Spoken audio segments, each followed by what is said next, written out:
Thank you for clicking on Nerds in the Hood's YouTube channel, and I really hope you enjoy the video. This is your homie here, the creature known as Rex the T-Rex. On today's video, I will be reviewing the 2025 film Cutters Club. The plot for the film is two med students join a hidden group of surgery-obsessed fanatics and monster creators known as the Cutters Club. For the cast of the movie, we've got Tony Todd as Dr. George Roberts, Melissa Searing as Jill Stevenson, and Davey Youngblood as Jack Lewis. If I mispronounced any of the names, my bad. This movie was directed by Charles Band. This movie was written by Neil Marshall Stevens. This movie was filmed in California.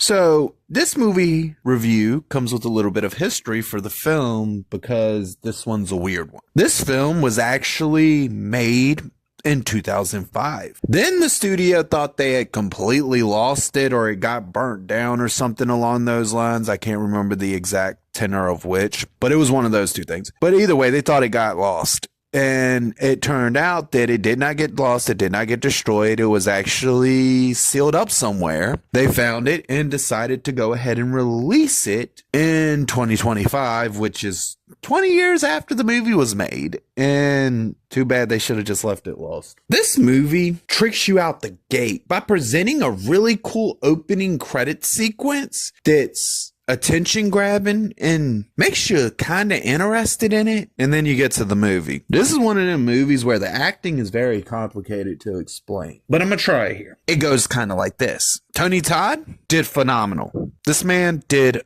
amazing in this movie. He literally carries the whole entire film on his back with how good his acting is versus everybody else. Everybody else is so completely forgettable that I don't even know if they even were acting. They might have just been reading the lines off the piece of paper at the point in which this movie is presented. Because you only really feel like Tony Todd is doing his job here, and everybody else is just reading fucking note cards or something off that's somewhere off screen for a few moments. It's bad acting. It's like some really bad 1990s low budget, cheap as hell, corny as hell acting. This movie had some minimal amount of potential for its story, and that turned out to be okay. It wasn't really anything special. It really doesn't jump out at you or anything. One thing I will say is the writer for this movie really needs to go back and try to understand how people talk to each other, because the dialogue between characters in this film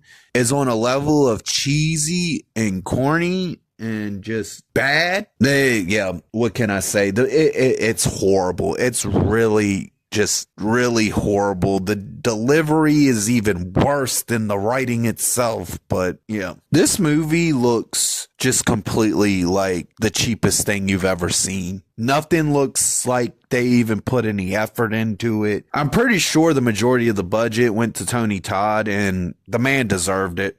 It just reminds me of probably one of my favorite Rob Zombie quotes, and I'm gonna just paraphrase it right quick because I don't feel like word for wording it. But Rob Zombie was once said, basically, just because it was made on a small budget doesn't mean it has to look cheap. This movie shows you what he means to a T. It looks cheap as hell and shows that whoever made this film, I don't even know if they even really had much effort to put into this movie, really, because it feels like a half-assed job for the most part. There are several moments in this film where they throw all logical reasoning out the window to try to establish what they believe might be a cool looking moment in the movie. And I'm gonna tell you right now, all these moments fall flat. They're horribly executed, and most of them make zero logical sense at all. And I mean, don't get me wrong, the one thing you really just got to do with your movie is make it make sense. It could be the most corniest, cheapest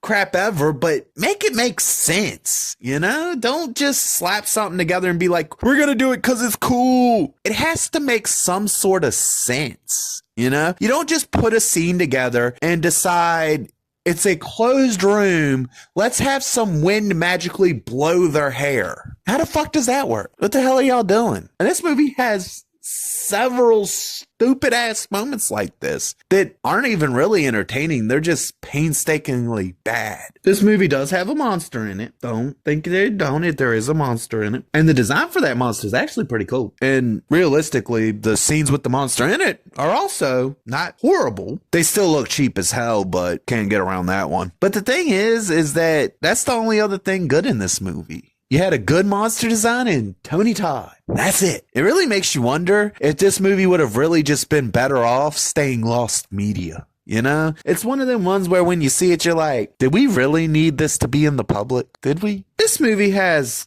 good enough effects in it. They get the job done that they need to do, even though it's barely. It doesn't really do anything for the movie, though. It doesn't make it worth watching. It doesn't add to the film or take away from the film. It's just there. It's okay. There. It happens. They work. Lord. Well, one thing's for sure. They attempted to make this movie pure entertainment, even if it's not even worth watching. They did put forth the effort to just make it an entertaining film. They tried, even though they didn't succeed. They tried. The third act in this movie happens, and then it kind of ends. And that's the movie actually assuming that you made it this far and actually decided to finish the crap after the first 10 minutes, because trust me, if you're still watching after 10 minutes, I hope you're reviewing the movie and making some money for it at least, because Lord, I don't think anybody should watch this movie for 2 minutes. This is one of them movies that seriously should have just stayed lost media. The only reasons for even watching it are Tony Todd and the creature that's in it for about a minute or 3. But beyond that, nothing else is salvageable in this film. Really, it's one of them things where if you ain't a fan of Tony Todd, there's no real reason for you to even bother picking this one up or even trying to really watch it, because at the end of the day, this is what a bad movie really is. This is the true, real, this ain't, oh, it's a big AAA Hollywood movie, there's something woke in it, it's bad. No. This movie is just, it is bad. There's very little worth even saying about it truly at this point, because there's not a whole lot I can say. It was a lost media film. The creature looked cool. Tony Todd acts his ass off. Save yourself an hour and some change and go do something more entertaining, because this is not what you want to watch. This is not something you're going to want to waste your valuable, precious time on in any way, shape, or form. At the end of the day, it's not a really good movie. It's not even a decent movie. It's basically fan fiction slop for real, with one good actor, a good creature design, and everything else just being meh. Realistically, I do not recommend this film, and that is the reason it gets the rating that it gets. This movie gets the rating of, why am I still watching this? Do the homie a favor. If you like the video, hit that like button. If there's something you would like to specifically see me review, whether it be a book, a movie, or a video game, drop that in the comments section down below. And don't forget to hit the subscribe button so you can get more of the homie, Rex the T-Rex.